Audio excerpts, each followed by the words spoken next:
I'm glad that you are here. We can welcome Boris Mitic and his movie In Praise of Nothing.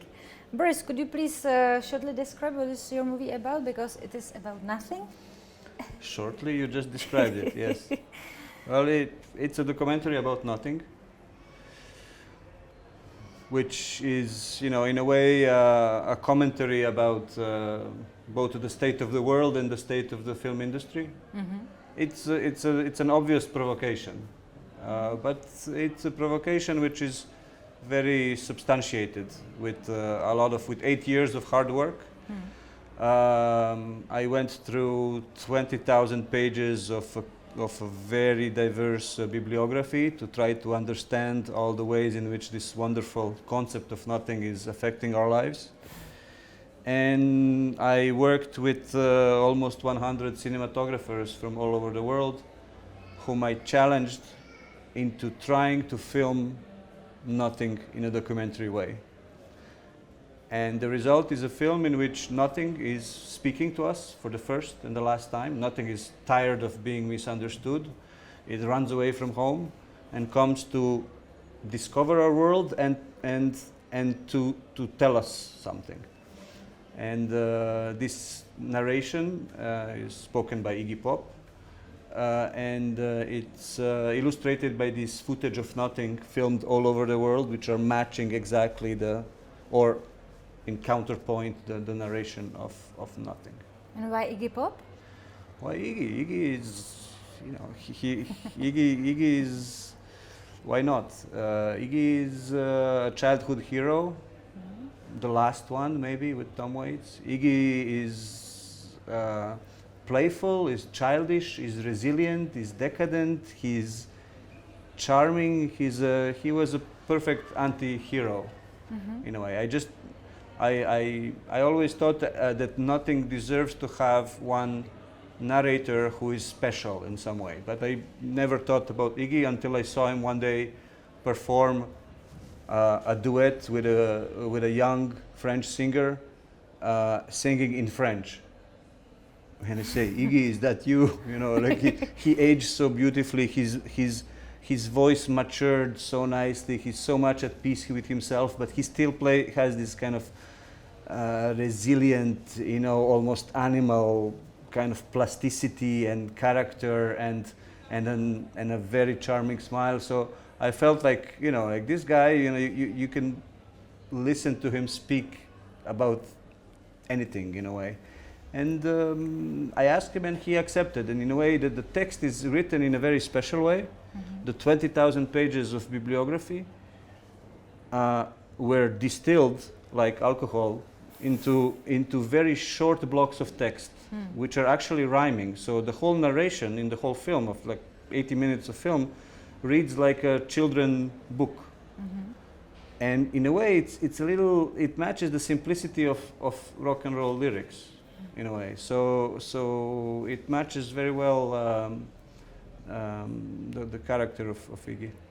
So Iggy is representing nothing in the movie, and nothing is your form, how you are working with nothing is really a big irony.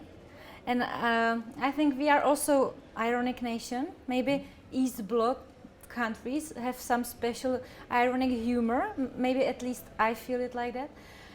Do you have experience with West viewers and audience?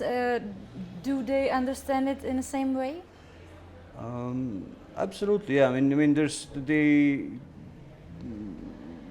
is. I mean, in all my travels with all my films, which all have, the previous one was explicitly a film about the benefits of having a satirical point of view on life. Mm-hmm. I call it a satirical verite documentary. This one is a nothing verite documentary. So, and it really, I was amazed, but I have translations in 23 languages of that satirical film, and not only the reactions were, I mean, I attended screenings in 23 different languages, and the reactions were exactly the same. So this humor exists. Maybe it's more common, maybe it's more part of our everyday conversation, but everybody understands it in a way.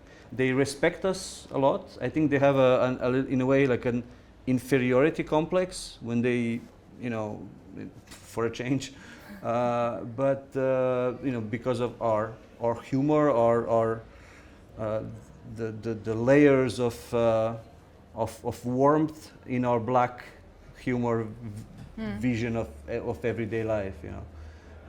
But it's nice to integrate it in a film, and I think in general documentary filmmaking should be quite, you know, warmly sarcastic, or certainly deflating. You know, documentary shouldn't be. There should be no exclamation marks in documentaries. Yeah, I agree. And you said it's 9 years ago you started with this movie. Do you remember why you choose this theme? It's such a specific. That's one of the one of the nice mysteries, because I don't remember how it started. I just remember it from the point where I was thinking how I will do it, and it's really it matches actually very much the theme. You know, it's nothing that's impossible to conceive, but it's there. You know, I think it started as just a joke, as a provocation, as a little, you know, late night drunk, you know, exchange of witty comments, and then I started liking how easy it is to present that film. The previous film everybody liked, but to explain the film it took me like 2 minutes. And these days, today, you don't have 2 minutes to explain your film. You have to be very quick. And when I said, "Oh, I'm making a documentary about nothing," people go, "Wow!" And all the taxi drivers, all the grandmothers, you know, they go, "Oh, wow, that's, you know, you're doing the right thing." So I started enjoying. They kind of inspired me and gave me, especially they gave me legitimacy. You know, they give me, and I understood very quickly that nothing is actually a very important and a very legitimate documentary film topic, because it affects our lives and everything that we think can do so much that it's part of our reality. So why not make a documentary about it? Of course, then you have like infinite possibilities how to make it. So I chose this one of them. Yeah. I have last question. In the festival catalog, you're saying that nothing is here instead of foolishness, which dominates long time before the nothing. Yeah. Could you explain? Yeah, I mean,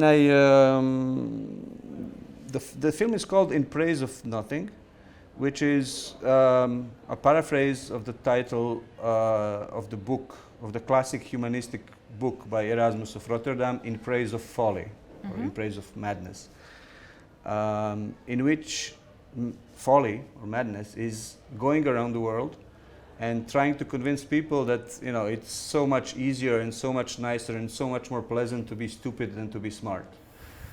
So it was a fantastic satire of medieval society, you know, but 500 years ago it's absolutely, you know, contemporary. You know, you wouldn't believe how it's scary and beautiful how contemporary it feels. So in my film, Nothing does something similar. You know, it goes around the world and tries to convince people that, you know, there's more to nothing than we usually think. I'm really looking for your movie. Thank you very much for the interview. Thank you for inviting me.